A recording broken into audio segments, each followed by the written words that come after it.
Lalo THR here. It's been a minute. I got a rant for a little bit here. This is gonna be my little therapy session because I got to get some stuff off my chest. Non-wrestling related. This is a sports-based podcast, but it's mainly wrestling centric, and I haven't released any content in a very, very long time.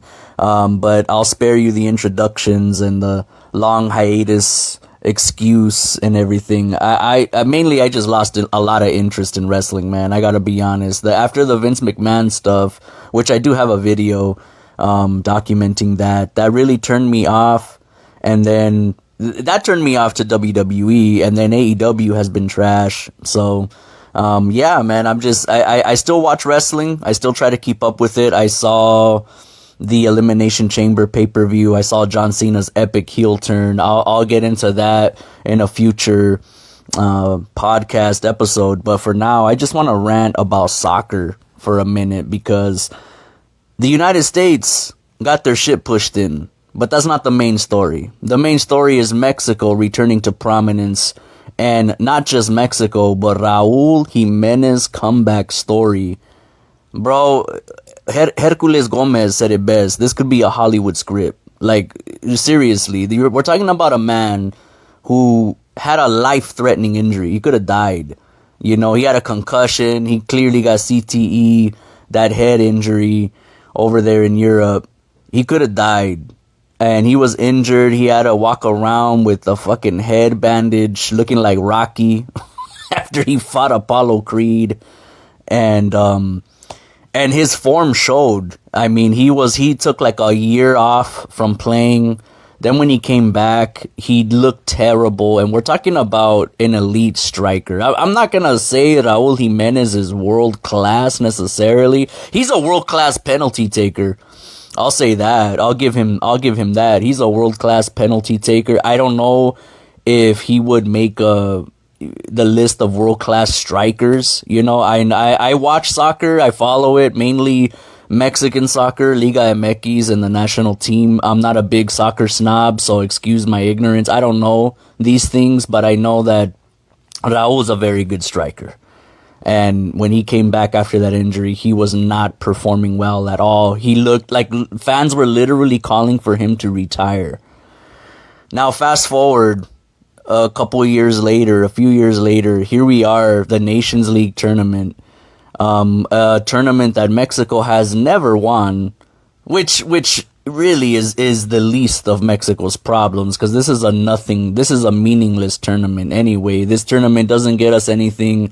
I think the Gold Cup, it used to get us into the Confederations Cup, which it doesn't exist anymore. It was replaced by the Club World Cup now, that they extended into a whole bunch of teams. It's like a mini World Cup now, but for clubs. Well, it's in the name, Club World Cup, but back in the day, it used to just be like quarterfinals. Like, it'd just be 8 teams. Now they've expanded it to like 32 or something. But anyway, the Gold Cup the point is the Gold Cup is the meaningful tournament in CONCACAF in this shitty region.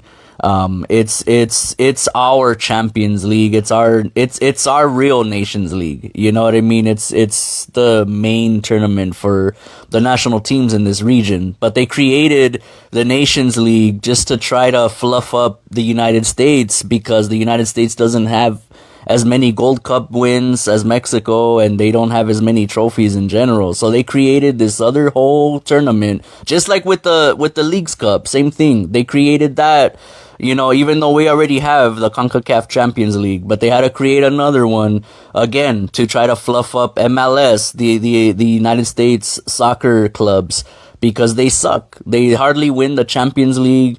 It's very one-sided. But they create this new league, and now it's super biased. It's like the rules, it takes place only in the United States. They'll have teams like Monterrey play in fucking Nashville, Tennessee.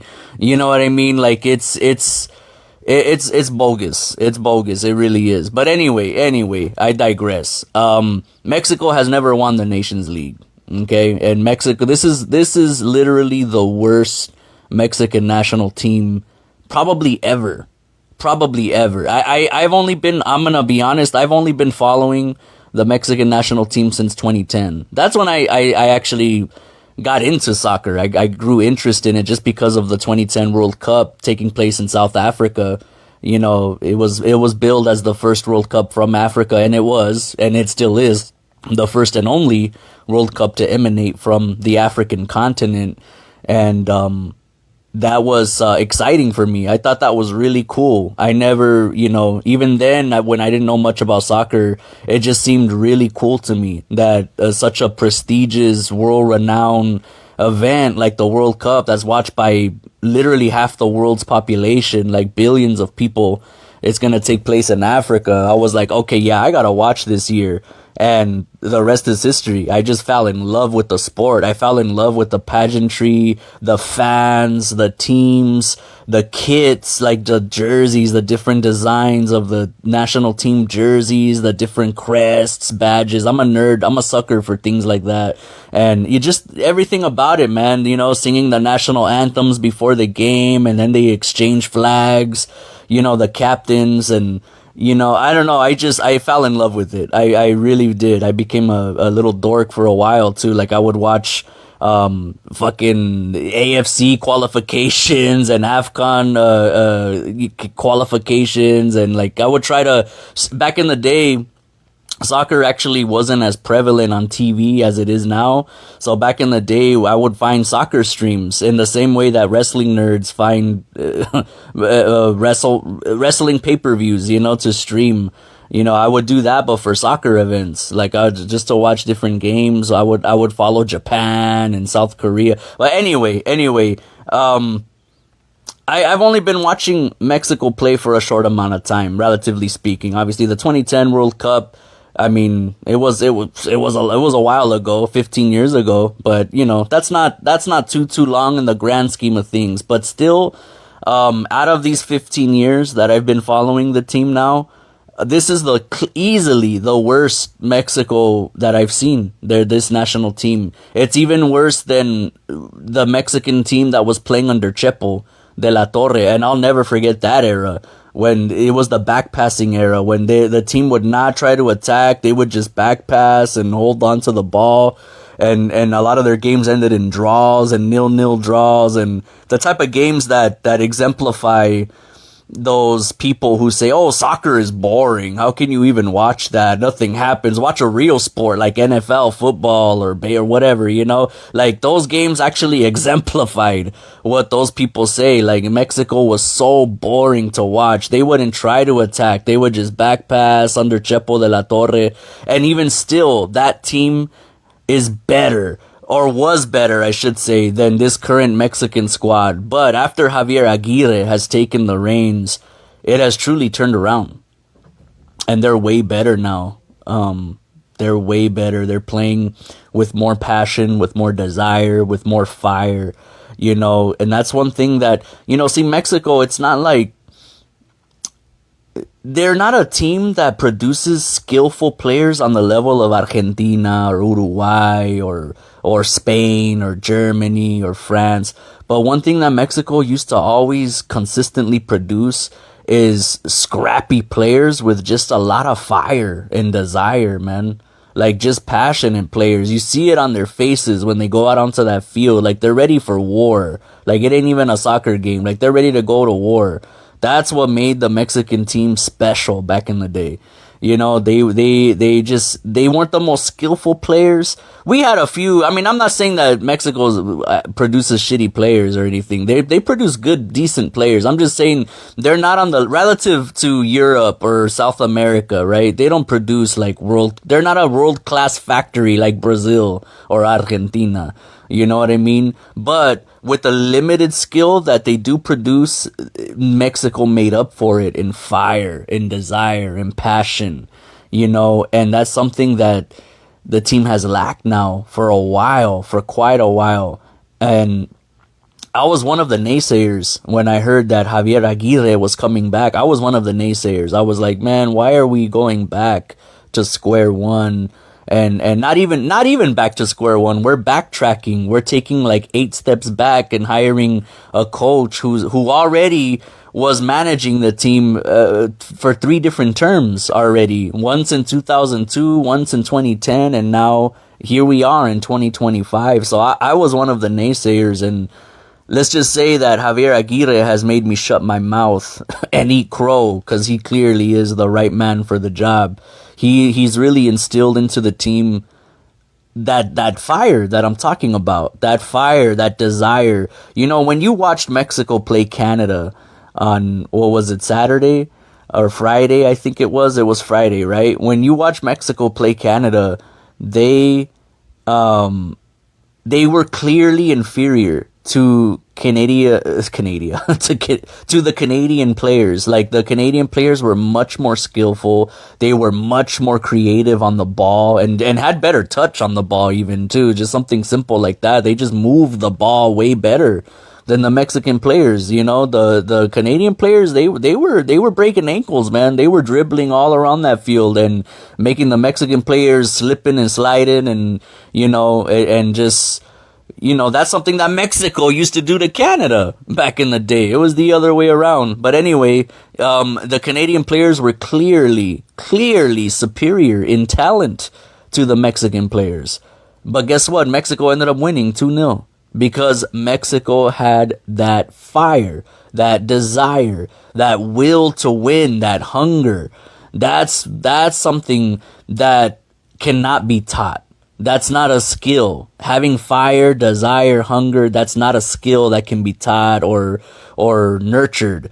That's just having heart. That's something that Mexico is known for. Not just in soccer either, but I mean, look at our boxing right now. I mean, and the history of Mexican boxing. Mexico produces more world champions than any other country in the world, sans the United States. And half of the champions in the United States are Mexican Americans. So it just shows you the spirit of the Mexican people, that fire, that desire. And this is getting kind of corny, actually.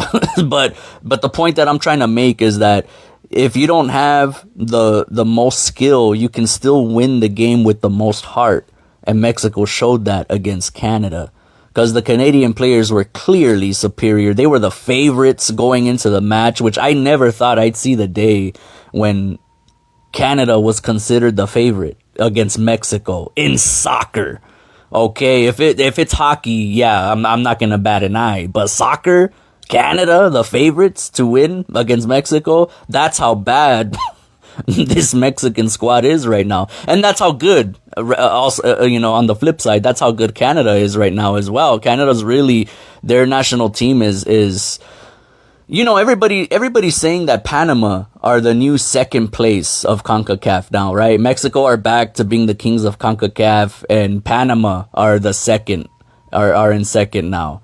But I don't think so. I need to see Panama and Canada go at it now for that title, for that mantle. You know what I mean? To see who the rightful, kingpin, I guess you could call it. If Mexico's the king, then the second best would be like the gatekeeper of the region. I would like to see those teams clash for that title. But nonetheless, I just want to say also, let's start talking about the United States, because I need a rant on this, because this is starting to get long. It's already 13 minutes. The United States, y'all were never good, man.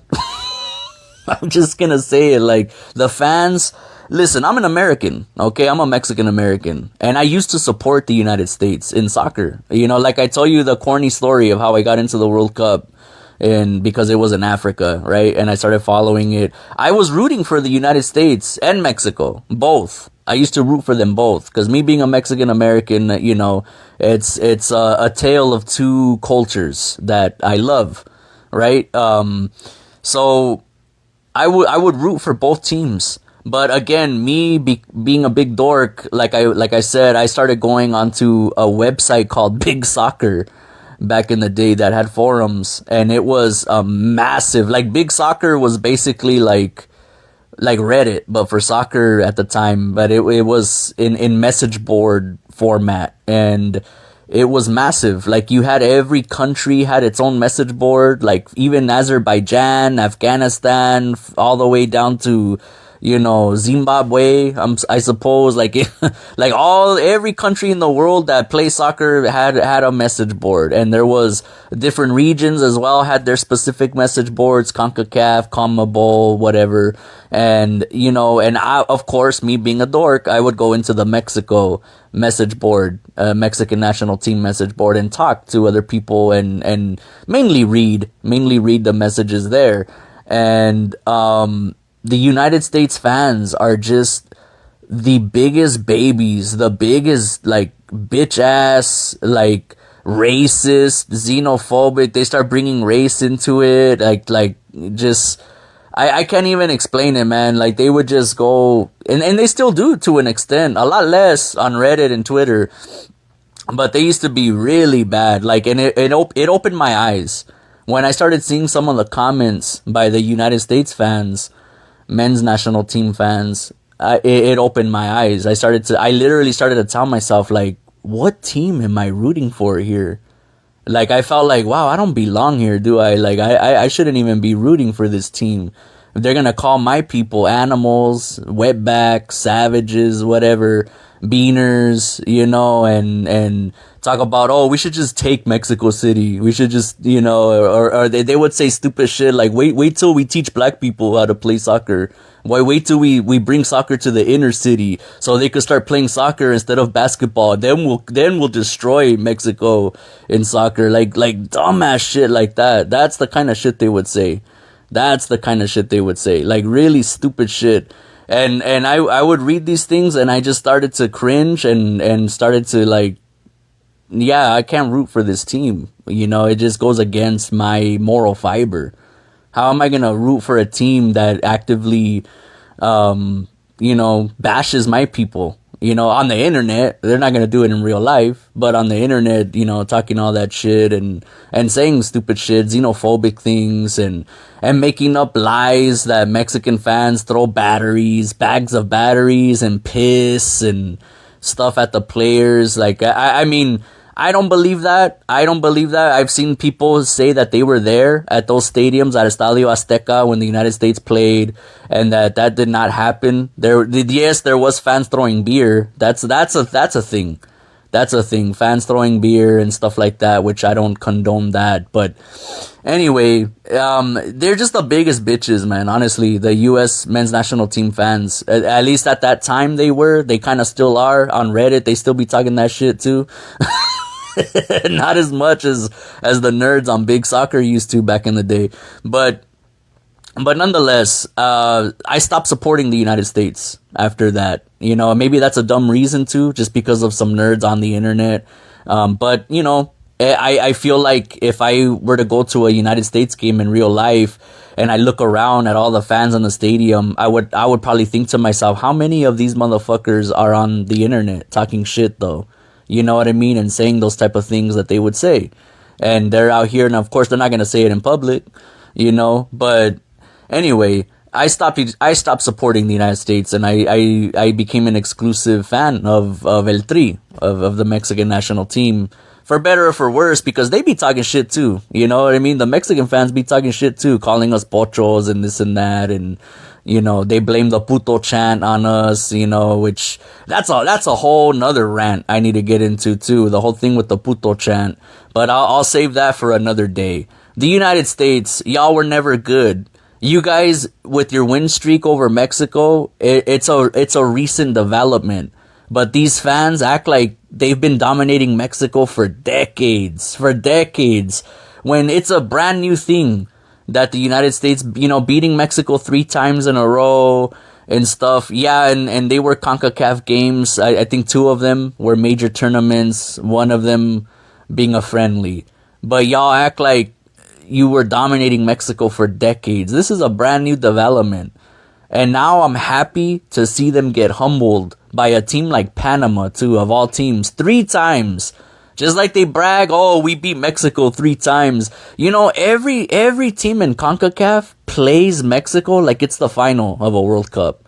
I'm gonna just come out and say it. That's the first thing. When the United States play Canada, Panama, Guatemala, Honduras, it's a friendly. It's a regular game, no matter what the circumstance. When they play Mexico, that shit's like a World Cup final. And that goes for all the teams in the region, not just the United States. Especially the Central American teams. Honduras, especially Costa Rica, Panama. When they play Mexico, they play it like that's a final of the World Cup. That should tell you all you need to know about the region. That Mexico have always been the kings of this region. The face of this region, CONCACAF. Even though this is the worst Mexican generation of all time, they're still the face of this region. Even when they were losing, even after they lost to the United States 3 times, and the fans threw it in our faces and laughed, and oh, Mexico's done for, oh, you guys have nothing left, oh, whatever. You know what I'm saying? Even then, we're still the faces of this region. We have the biggest culture in the sport. The United States doesn't have a soccer culture. They don't have a prestigious soccer culture that spans, generations. They don't have it. Their league has no culture. There's, even Liga MX, you could call it a mediocre league, call it whatever you want, even though it's in the top 15 most watched leagues on the planet. There's some games in Liga MX that actually do higher ratings than NBA basketball games. I'll never forget, I think it was an America Chivas game, of course, one time that actually got more viewers than a Laker game or something like that. I don't remember exactly. It might have even been a football, but they got more ratings. They consistently draw high TV ratings, sometimes even more so than the US sports like basketball or football, NFL football, whatever, baseball. So you could call Liga MX mediocre, you could call it what you want, but it is one of the most entertaining leagues, and it actually has a culture. The teams all have a character and a culture that spans generations, that go back to the 40s, dog, that go back to the 1930s. I think Pachuca, the oldest Mexican team, that shit was made in the 1920s, dude, or late 1800s or some shit. MLS doesn't have none of that. There ain't a single team in MLS that can go all the way back to the 1920s or 30s and has a rich history and culture. Y'all are not there yet. And I have to say that because the United States fans, once again, on the internet, they got them Twitter fingers and their Reddit fingers, and they talk like if these fools have a prestigious soccer culture when y'all don't. You don't. Your soccer culture is just getting started in the grand scheme of things. And yeah, I understand beating Mexico is this gargantuan accomplishment for y'all. Just like when Honduras beats Mexico, it's a humongous, the Central Americans, they have a saying, something like, al mundial no vamos, pero a Mexico les ganamos, which translates to, we're not going to the World Cup, but we beat Mexico. Something like that. It sounds better in Spanish because it rhymes in Spanish. It doesn't in English. But that's a saying that they have in Central America. Again, that should tell you all you need to know. Mexico is the top dog in this shitty confederation. If it were up to me, Mexico would move to CONMEBOL. And every time we say that, once again, the U.S. fans and all the haters, they say, oh, you guys wouldn't survive in CONMEBOL. Oh, motherfucker, we have winning records against every team in CONMEBOL except Argentina and Brazil. I think Uruguay, we're tied. We have just as many wins against them as they have against us. I think we're tied with Uruguay. But we have winning records against every South American team sans Argentina and Brazil. So don't miss me with that. Y'all wouldn't survive in CONMEBOL. Please. You mean to tell me we would never qualify fucking Ecuador and Venezuela? They get 5 seeds into the World Cup. I think it's more now since the World Cup has been expanded to 46 teams. So they probably have more now. I think probably the whole damn confederation probably could go in now. I don't know. I don't know how that works, but I know historically CONMEBOL gets 5 entrants into the World Cup, okay? 5. For perspective, CONCACAF, we only get 3, right? Africa gets 5. Europe gets 13, historically. And then I think Asia gets 4. something like that. But either way, a lot of South American teams could qualify to the World Cup. I'm confident if Mexico played in CONMEBOL, it would qualify. Maybe some years it wouldn't. Some years it wouldn't. Just like the US didn't qualify in 2018. And just as a side note, I'm pretty confident. The United States is lucky there was no qualifications for this World Cup because we're hosting, right? So we don't have to qualify. We being Mexico or the United States and Canada for that matter. But if there was qualifications after watching the United States get smacked by Panama, bro, I'm confident that the United States would not qualify for the World Cup this year. If we had to qualify, I'm pretty sure the 3 CONCACAF teams that would have gone to the World Cup would be Mexico, Canada, and Panama, dude. I do not think, I am confident, I would bet money that the United States would not qualify if we actually had to qualify for the World Cup for this go around.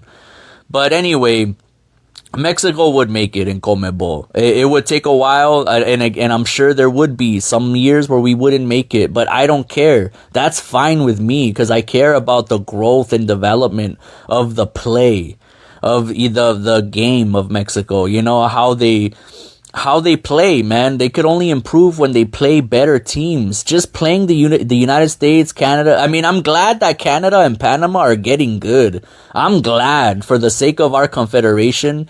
But it's gonna take a long time, man, before this confederation can be taken seriously. I still think Mexico should move to CONMEBOL. Honestly, I really do. Or if CONMEBOL and CONCACAF just merge into one. I mean, the Copa America kind of sort of showed that logistically it can be done. You know, I mean, even though it was all, well, actually I take that back. I'm contradicting myself because the whole thing was taking place in the United States, so never mind. But it would be a logistical nightmare. I get it. For United States and Mexico and Canada especially. Imagine Canada having to fly all the way to Chile, like the southern part of Chile too, all the way down there to play them for qualification games. I mean, it would be a logistical nightmare, but it can be done. I mean, it's, you know, it can be done. I mean, look at Europe. Look at Europe. Come on, man. Look at Asia. Like, come on, dude. Those are massive continents, way bigger than ours. And they do it. You know what I mean? So, I don't know. I think it could be done. And I would wish for that, honestly, that CONMEBOL and CONCACAF could merge. But the United States, let's get back. I'm the king of sidetracking and tangents and getting off topic. Let's get back on the United States. I just want to say I'm disappointed in the US men's national team for failing because again, it makes the region better when the teams are better, when they're playing good. But I'm happy to see the US men's national team fans get humbled, man. Get a nice slice of humble pie. It's the most satisfying thing in a long time, to be quite honest. Because these dudes be talking shit on the internet like they're the be all end all of soccer. The MLS is you know, this up and coming fucking giant league that's gonna overtake the EPL. You had Pochettino saying recently that the United States could be like the #1 team in the world and win the World Cup within 10 years. And they just lost to Panama. Let that sink in. Yeah, this team that just lost to Panama could win the World Cup in 10 years. Okay. Ironically, the only player that showed, you know, any heart on the USMNT in the third place game, at least against Canada, was a Mexican American, Diego Luna. So how's that for, you know, I don't know, man. They need more heart. They need more grit, like they used to talk about that they had back in the day. We have grit back in the day when they had Clint Dempsey and Donovan. You know what? I'm gonna say right now, they talk about this USMNT being the golden generation. This golden generation pales in comparison to that United States soccer era that had Clint Dempsey and Landon Donovan and Michael Bradley and Tim Howard and all those cats, dude. All those cats. Josie Altador back in the day. All those cats. That was a real golden generation. Those players, they played with heart and fire, man. They played with heart and fire. And you know, they would get their shit pushed in by Mexico all the time, but but they always gave Mexico a good fight, a really good fight, you know. But they call this generation the golden generation just because all their players are playing in Europe. And it just goes to show you that playing in Europe doesn't mean shit. It's good. It looks good on paper.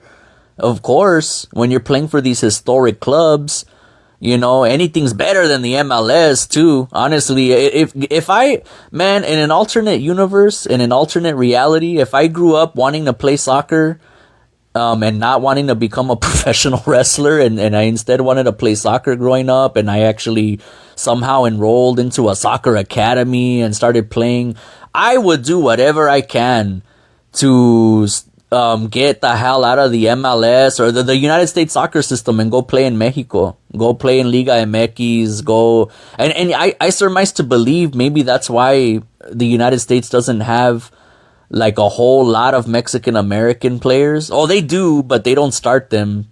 At least it seems like. But I feel like more Mexican Americans probably, you know, they would rather play in Mexico in Liga MX, and I would too. And it's not because of a cultural thing. It's more because I just feel like my soccer game would be improved way more if I played in Liga MX. Anything's better than MLS, man. MLS is a joke. It's not a real league.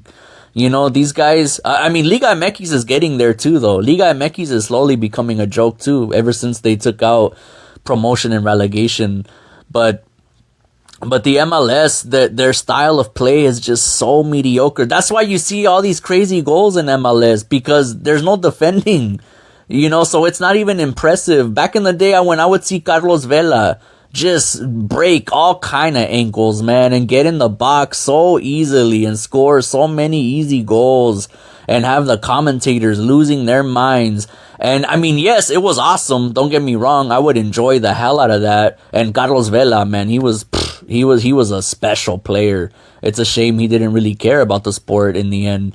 But I would also say to myself, man, what is this league? Like, there's no defense here. Like, they do not defend. Like, the league is just trash, bro. It's like, it really is. When I watch MLS, I feel like I'm watching, a pickup game or at a park. Like, I'm watching a community rec game, or I'm watching a high school team. You know, one of my family members back in the day, I used to go watch his games at a high school in the state of South Carolina, and when I watch MLS, I get flashbacks of that, of me going to see my nephew's games. You know, like, it's like, dude, they look so amateurish. They look like high school, like, or a community rec game at a public park. You know, But I mean, whatever, you know, they created the Leagues Cup. That's totally in their favor, and they smash on the Mexican teams. The Mexican teams don't really care. They're just there, and we really want to get back to our season, to our league, but we have to participate in this shit. But anyway, another tangent. In closing, before I close, I do want to mention the two-striker formation that Javier Aguirre played, and I heard rumors that that was a Marquez idea, that was a Rafa idea, that was I think JJ Macias started that when he said that he believes that Marquez implemented that. But I really like this, and I think that going forward they should stick with this formation. Honestly, I know that Mexico is typically a possession-based team, and the two-striker formation is a formation that concedes possession. You know, that's a formation that, you know, it's a more attack-centric, and it's a lot of long balls, and it concedes possession very easily. And you have to have a strong midfield for that formation as well, which, to my surprise, especially in the Canada game, when they put Edson Alvarez as a CB, and they had Eddie Lira up there, and of course Charlie. I'm pretty sure Charlie like has blackmail on somebody because he always gets called up even though he's trash. But like, it worked. It worked really well, and if it could work against Canada, I don't see why it couldn't work against other teams. I think that's a great formation that they should stick with. You know, when you have two really talented, I said this. I was like, man, they should. I said it on Reddit, you know, that they should have a two striker formation. A lot of people were saying, no, Mexico can't play with that formation. It's not going to work. And here we are. We just won the Nations League with that formation. When you have two really good, talented strikers, like the Jimenez bros, you got to utilize it. Why have one on the bench? You know what I mean? You're not going to sub off Raul. And you're not going to start Santi because for some reason Santi just can't score with the national team. So you're not going to start him as the primary striker.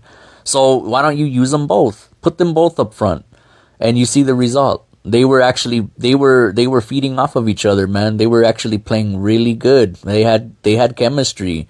Santi looked kind of sloppy. You know what I mean? I think he's just, you know, he's an Argentine. You know, they're just kind of, you know, clumsy looking dudes. But he was playing good with Raul. I think it's a good formation going forward. I like that in the final, you know, they took out Charlie. That was a good move. I would also take out Gallardo. I don't think Gallardo should be starting.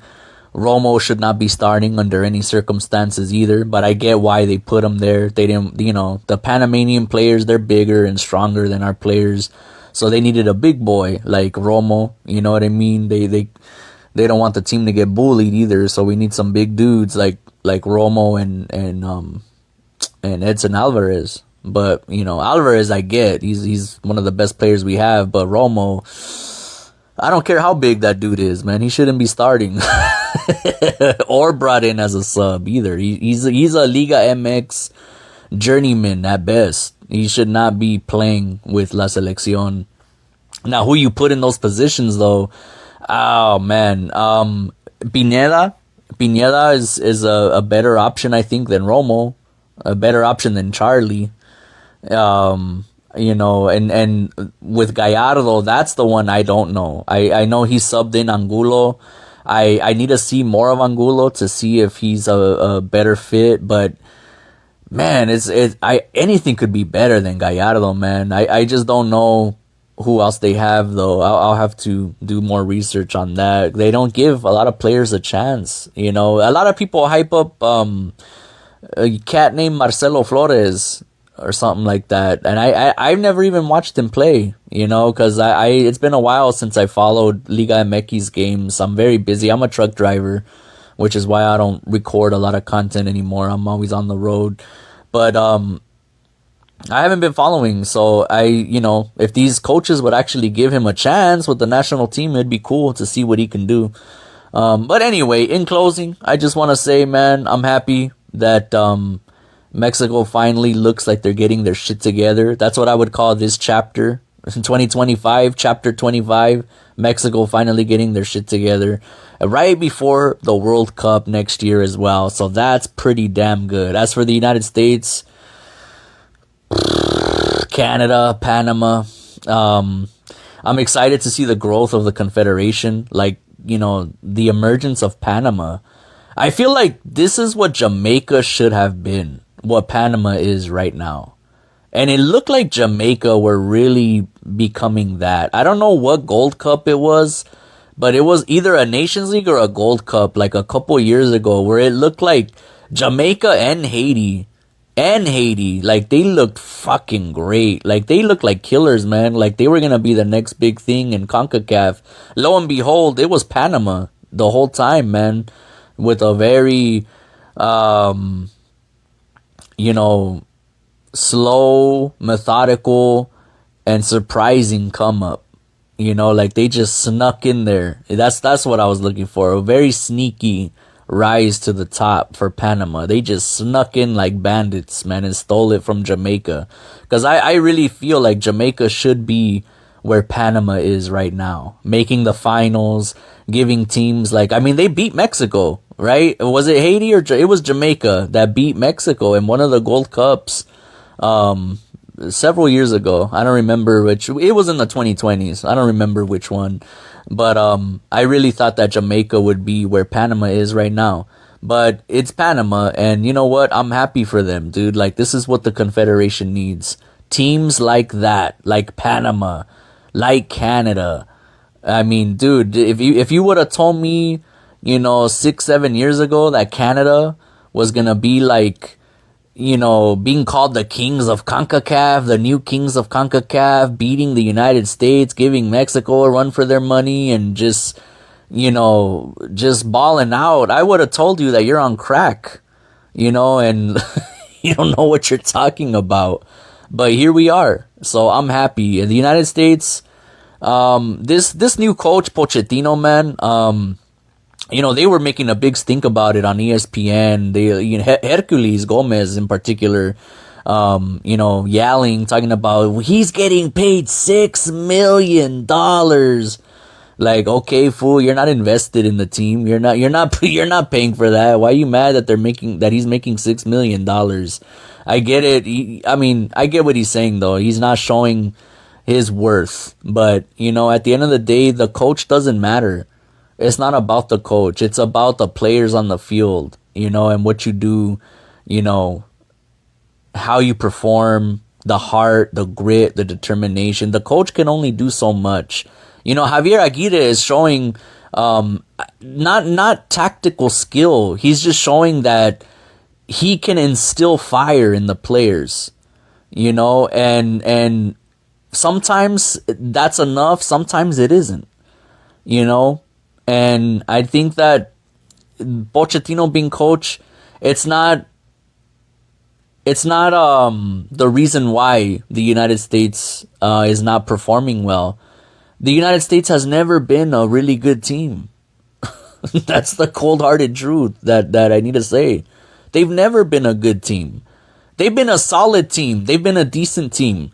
They've never been a good team. Never. Even when they were beating Mexico nonstop, those 3 times that they throw in our face all the time. 2-0. Oh, they've never been a good team.